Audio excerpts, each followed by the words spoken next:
ओम नारायणाय विद्महे वासुदेवाय धीमहि तन्नो विष्णु प्रचोदयात्।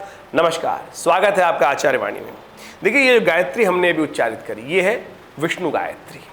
विष्णु गायत्री का अर्थ है कि पालन पोषण की क्षमता हमारे जीवन में विकसित हो। भगवान विष्णु पालक हैं, पालन करने वाले हैं, और हम भी अपने परिवार का पालन करने का प्रयास करते हैं। ऐसे में कई बार हमारे मनोमस्तिष्क में क्या होता है, ग्रहों के अनुसार से ऐसा प्रभाव उत्पन्न हो जाता है कि मैं कुछ कर नहीं पाऊंगा, क्या नहीं कर पाऊंगा। तो ऐसे में जब मन का साहस कम होने लगे, तब थोड़ी देर के लिए 11 बार इस गायत्री का अवश्य जप करें। देखिए, कल्याण के योग बनेंगे। और अब हम बात कर लेते हैं मीन राशि वालों के लिए आने वाला समय जो है वो कैसा रहेगा। ये गायत्री मैंने बहुत सोच समझ के आज उच्चारित करी थी। देखिए, मीन राशि वालों, आपकी राशि के अनुसार से शनि महाराज आपके एकादशवें भाव में चल रहे हैं, और एकादशवें भाव में जब शनि चलता है तो एक बड़ा अद्भुत प्रकार का योग ज्योतिष के अंदर बनता है कि धीरे धीरे स्टैटिक ग्रोथ देने का प्रयास करता है। सब कुछ आता है, लेकिन मंगल कमजोर होने के कारण से आजकल मनोमस्तिष्क में जो है हिम्मत, साहस में थोड़ा सा टूटने का योग बन जाते हैं। तो कोशिश ये करें, साहस को बढ़ाने का प्रयास कीजिएगा। आपके ग्रह योग जो हैं बहुत अनुकूल हैं, लाभ की स्थिति प्रशस्त है, घूमने फिरने का कार्यक्रम बन सकता है, और कई प्रकार के योग अच्छे बनते दिखाई दे रहे हैं, और उन सबका आपको लाभ लेने का प्रयास करना चाहिए। ओवरऑल यदि देखा जाए तो ये 10 दिन खास तौर पर आपके लिए अच्छे रहेंगे, लेकिन कुछ खास बात का ध्यान रखने की ज़रूरत है। कुछ दिनों में आपके लिए कुछ खास दिन जो रहेंगे तो वो आपको बताएंगे हम, उनमें स्वास्थ्य का भी ध्यान रखने की ज़रूरत, क्योंकि देखिए ऋतु परिवर्तन की तरफ जा रही है, ग्रीष्म ऋतु बढ़ रही है। ऐसे में शनि चंद्रमा जो सूर्य जो हैं वो भी रोहिणी से आगे जा और नक्षत्र का यात्रा कर रहे हैं, और ऐसे में ग्रीष्म ऋतु अपनी भयावह स्वरूप में है, मौसम परिवर्तन की तरफ जा रहा है। क्या कुछ होगा आपके साथ 1 से लेकर 10 तारीख के बीच में जान लीजिए। सबसे पहले बात कर लेते हैं 1 तारीख की। 1 जून का पंचांग कहता है कि इस दिन जो ज्येष्ठ मास का विशेष तौर पे द्वादशी तिथि चल रही है, बृहस्पतिवार का अवसर है, तुला में चल रहे हैं चंद्रमा। ये तिथि एक तरह से योग कारक बहुत शुभ है। इस दिन प्रदोष भी है, गुरु प्रदोष है, और साथ साथ चंपक द्वादशी का योग बन रहा है। चंपक द्वादशी जो होती है वो भगवान विष्णु को प्रसन्न करने की तिथि मानी जाती है। हमने गायत्री भी आज उन मंत्र से की थी।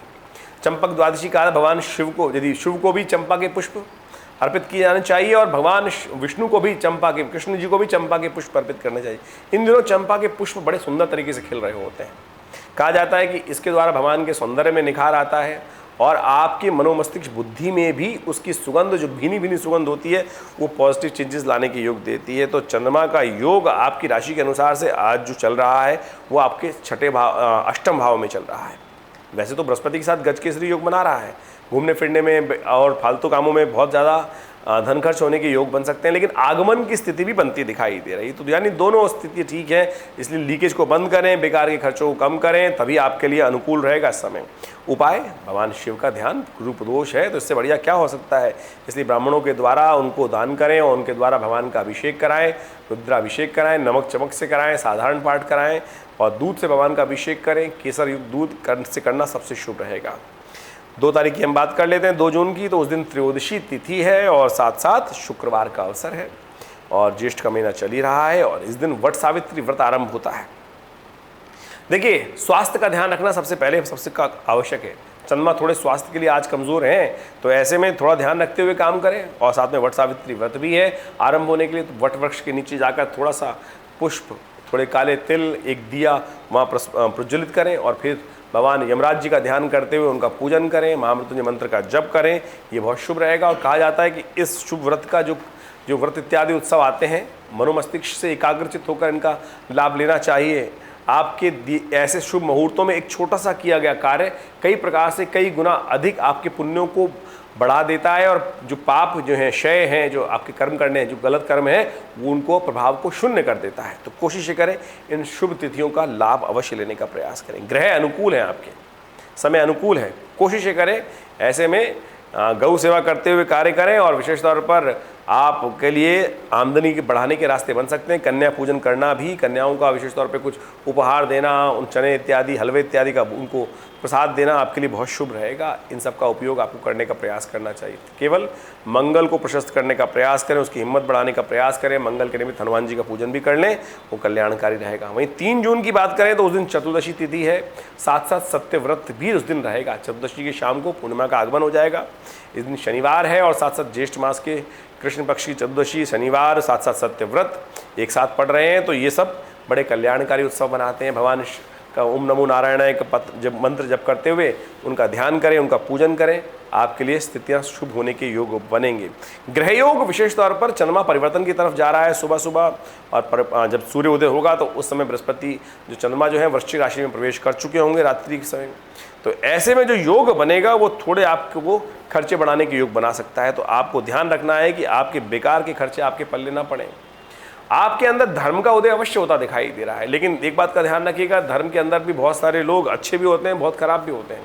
तो आपको एक बात का ध्यान करना है कि ध्यान, यज्ञ, पूजा पाठ मनोमस्तिष्क के अनुसार से करने का प्रयास करें। बेकार लोगों से बचने का प्रयास करते हुए काम करेंगे।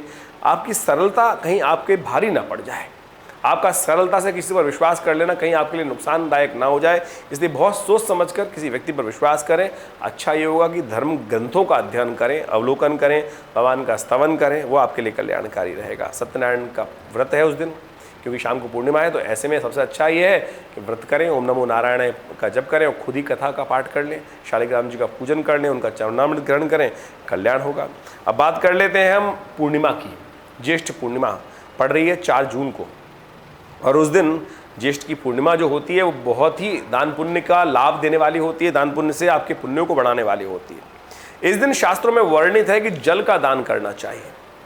जल का दान करने से अनंत प्रकार के पुण्यों का उदय होने का योग बनता है। स्नान दान सब करें, तर्पण करें, पूर्णिमा की तिथि है। और साथ साथ उस दिन विशेष तौर पर जिसने वट सावित्री का व्रत भी किया जाता है। वैसे तो वट सावित्री का व्रत शास्त्रों में कई जगह जो जन प्रचलित है वो अमावस्या के दिन है, लेकिन पूर्णिमा के दिन भी कई संस्कृतियों में इस दिन व्रत कर कर अपने जीवन साथी के स्वास्थ्य के निमित्त कार्य करने का प्रयास किया जाता है, व्रत करने का प्रयास किया जाता है, अनुष्ठान करने का प्रयास किया जाता है। वो बहुत सुंदर योग बनाता है। तो आप कोशिश करें, आप दान करके, स्नान करके दान करें, और छाते का दान करें, खरबूजे का दान करें, पंखे का दान करें। ये सब चीज़ें बड़ी कल्याणकारी रहेंगी। और साथ साथ ग्रहों का योग दिखा रहा है कि चंद्रमा जो है आपकी वृश्चिक राशि में चल ही रहा है, और चंद्रमा क्षीण होने के कारण से एक समस्या उत्पन्न कर रहा है कि ऐसे में चंद्रमा भी क्षीण है, मंगल भी क्षीण है, और ये सारे के सारे ग्रह आपको थोड़ा आलस प्रवृत्ति की तरफ लगा सकते हैं और थोड़ा कार्यों में डिले होने के योग बन सकते हैं। तो कोशिश ये करें, अपने आप को प्रोवोक थोड़ा करने का प्रयास करें, इनिशिएट लेने का प्रयास करें, अन्यथा कहीं कार्यों में कहीं पीछे गति ना रह जाए। बहुत सारे लोग घर से आपसे त्रस्त ना हो जाएं और सही समय पर सही कार्य नहीं करेंगे तो फिर थोड़ा सा मनमुटाव होने के योग बन सकते हैं। शांत होकर उन सब चीज़ों पे अपने कार्यों में ध्यान देते हुए करना आपके लिए बहुत उपयोगी रहेगा। पूर्णिमा है तो इसलिए सुबह सुबह कोशिश करें, आज खीर का भोग भगवान को लगाकर उसका प्रसाद ग्रहण करें और फिर कल्याणकारी योग बनेंगे। वहीं 5 तारीख की यदि हम बात करें तो उस दिन मास परिवर्तन हो रहा है, आषाढ़ का महीना आरंभ हो रहा है, प्रतिपदा है, और साथ साथ द्वितीया भी एक साथ पड़ रही है। द्वितीया क्षय हो जाएगी। तो इस बात का ध्यान रखना चाहिए कि जिस महीने का आरंभ क्षय तिथि से होता है तो उस महीने में कई प्रकार के उपद्रव, प्राकृतिक आपदाएं, कई प्रकार की परेशानी होने के योग बनते हैं। तो बड़ी सावधानी के साथ कार्यों में रहने का प्रयास करना चाहिए। क्षय तिथि से महीना आरंभ होना कई प्रकार की मानसिक प्रकार के कष्टों को देने का योग बनाता है। तो ऐसे में सोमवार का अवसर है, लेकिन ग्रह जो है वो परिवर्तन होकर आपके लिए अनुकूल स्थिति बना रहे हैं। ऐसे में ग्रह साफ दिखा रहे हैं कि आपके लिए गजकेसरी योग रहेगा, आमदनी बढ़ने के योग बनेंगे, धीरे धीरे आपको पॉजिटिव लाभ प्राप्ति के योग बन सकते हैं। तो उसका आप लाभ लेने का अवश्य प्रयास करें। एक बात का ध्यान रखिएगा, गढ़मूल नक्षत्र है इस दिन, जो लोग जातक जन्म लेंगे उनके लिए थोड़ा समय भारी रहेगा, तो उनको मूल शांति अवश्य करानी चाहिए। यदि हम बात करें 6 तारीख की, तो 6 तारीख को तृतीया तिथि है आषाढ़ के महीने की, और साथ साथ उस दिन मंगलवार पड़ रहा है। एक बात और ध्यान रखें, मंगलवार के साथ साथ उस दिन भद्रा भी है। तो मंगल की भद्रा जब होती है तो 4 शाम को 2:20 से आरंभ होगी, रात्रि तक विद्यमान रहेगी। ऐसे में नए कार्यों को उस भद्रा के समय में नहीं आरंभ करना चाहिए, नहीं तो अनिष्टकारी योग बन जाते हैं। थोड़ी सी आग से कष्ट होने के योग दिखाई देते हैं। तो ऐसे में आप विशेष तौर पे बचने का प्रयास करें। आप गुड़ का दान करें, हनुमान जी का पाठ करें। आपके ग्रह योग विशेष तौर पर लाभ की स्थिति तो दिखाते हैं, सफलता की स्थिति दिखाते हैं, और साथ साथ ऐसा भी दिखाते हैं कि आपको केवल अपने कार्यों में मस्त होकर काम करने का प्रयास करना चाहिए। बहुत ज़्यादा दूसरों के कार्यों में मतभेद उत्पन्न ना करें, अपने कार्य में मस्त हो। आपका समय अनुकूल है, यात्रा के योग है, और विशेष तौर पर कन्या पूजन करते हुए कार्य करेंगे तो बहुत शुभ रहेगा। वहीं हम बात करें तो 7 तारीख की, 7 तारीख को बुधवार है और चतुर्थी का योग है। आषाढ़ मास की चतुर्थी गणेश चतुर्थी कही जाती है, और साथ साथ मासिक गणेश चतुर्थी होती है। उस दिन बुधवार का योग पड़ गया है, तो विशेष गणेश जी को प्रसन्न करने का बहुत शुभ दिन बन गया है। तो समस्त विघ्नों को दूर करने के लिए भगवान गणेश की गायत्री से उनका पूजन करें, उनको दूर्वा अर्पित करें, पंचोपचार पूजन करने के उपरांत उनका मोदकों से उनका भोजन करें, धूप बत्ती से आरती करें उनकी।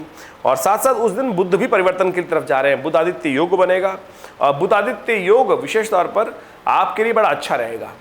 ऐसे में भगवान शिव का ध्यान करें और दिन का आरंभ करें। भगवान गणेश का आशीर्वाद लेकर भगवान शिव का ध्यान करते हुए समस्त कार्यों को करना आपके लिए बहुत शुभ रहेगा। इन सब चीज़ों को करते हुए कार्य करना चाहिए। आपकी व्यावसायिक बुद्धि के द्वारा कुछ लाभ होने के योग बनते दिखाई दे रहे हैं, लेकिन एक बात का ध्यान रखना चाहिए आपको, अपने आगे आने वाले समय में प्लानिंग ऐसी करें कि जिसमें खर्चे कम हों। यदि हम बात करें 8 तारीख की, हम बात करें तो 8 तारीख को ग्रहों का योगायोग जो बन रहा है विशेष तौर पर वो ऐसा बन रहा है कि आपके लिए पंचमी तिथि है और आषाढ़ का महीना है, बृहस्पतिवार का अवसर है। खर्चे अभी भी आपको परेशान करने के योग बना सकते हैं, तो इस बात का ध्यान रखिएगा कि बेकार के कामों में खर्चे ना हो। इस वक्त शुक्र मंगल की जो युति चल रही है और साथ साथ सामने जो मंगल जो सामने चंद्रमा भी आ गया है, वो आपके मन को थोड़ा सा तामसिक प्रवृत्ति की तरफ लगा सकता है। छुट्टियों के दिन है, ऐसा ना हो कि गलत लोगों की संगत आपको परेशानी में डाल दे। तो इस बात का ध्यान रखते हुए कार्य करने की ज़रूरत है। तो आपको विशेष तौर पर समस्त कार्य करते वक्त अपने मनोमस्तिष्क को धर्म की तरफ लगाने का प्रयास करना है। जो अधर्मयुक्त कार्य हैं उनसे बचें, गलत संगत से बचने का प्रयास करें। अच्छा ये होगा कि आप थोड़ा सा सुबह सुबह माँ भगवती सरस्वती का ध्यान करते हुए ओम ऐं ह्रीं क्लीं चामुंडाई विच्चे नमः इस मंत्र का जप करें, आपके कष्ट दूर होने के योग बनेंगे।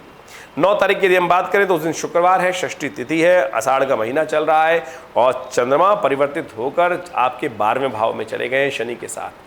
ये अन्य से जुर्माने कराने के योग बना सकते हैं। स्वास्थ्य का ध्यान रखते हुए आपको काम करने की ज़रूरत है, नहीं तो स्वास्थ्य पर समय भारी पड़ सकता है। बेकार के खर्चे आपके जिम्मे पड़ सकते हैं। गाड़ी वाड़ी बहुत सावधानी के साथ चलाएं, नियम पालन करें, रेड लाइट जंप ना करें, इस बात का भी ध्यान रखें। अब चलते हुए मोबाइल फ़ोन पे बात ना करें। आजकल मन बहुत ज़्यादा ऐसा भागा रहता है और कहीं ना कहीं हल्की सी गलती कहीं भारी पड़ सकती है। इन सब बातों का ध्यान रखते हुए कार्य करना है। बहुत जल्दी बहुत सारे कार्य करने का प्रयास करेंगे, सब धीरे धीरे होता है, इस बात का ध्यान रखते हुए कार्य करें। देखिए शुक्रवार का अवसर है, सुबह सुबह गाय के निमित्त एक रोटी डालें, गाय का आशीर्वाद लें और समस्त ग्रहों को अपने अनुकूल करें। 10 तारीख की ग्रह गणना साफ साफ दिखा रही है कि उस दिन शनिवार है, सप्तमी तिथि है और आषाढ़ मास की कृष्ण पक्ष की सप्तमी तिथि। कालरात्रि का विशेष तौर पर कालरात्रि का व्रत करने का शास्त्र में नियम है। माँ भगवती काली को प्रसन्न करने की रात्रि है ये। ऐसे में विशेष तौर पर यदि भगवान शंकर के मंदिर में जाकर उनका शहद के द्वारा अभिषेक करें तो कहा जाता है कि आपके जीवन में लाभ के योग बन सकते हैं और ग्रहों को अनुकूल करने की स्थिति प्राप्त हो सकती है। और साथ साथ जो शत्रु आपको परेशान करने के योग बना रहे हैं उन पर भी आपकी स्थिति अच्छी हो सकती है। इस वक्त अननेसेसरी खर्चे, अननेसेसरी के लोग आपको परेशान करने के लिए कुछ ना कुछ नए नए शुगुफ्ते छोड़ते रहेंगे। तो कोशिश ये करें अपने काम में मस्त रहें और बेकार के कामों से बचते हुए कार्य करना आपके लिए बहुत ज़रूरी है। ऐसा हमने कहा कि महाकाली का पूजन करें। महाकाली के निमित्त भगवान शिव का ध्यान करते हुए उनका शहद से अभिषेक करना बहुत सुंदर उपाय बताया है। इसको करिए, कल्याण होगा, कष्ट कम होंगे। धन्यवाद।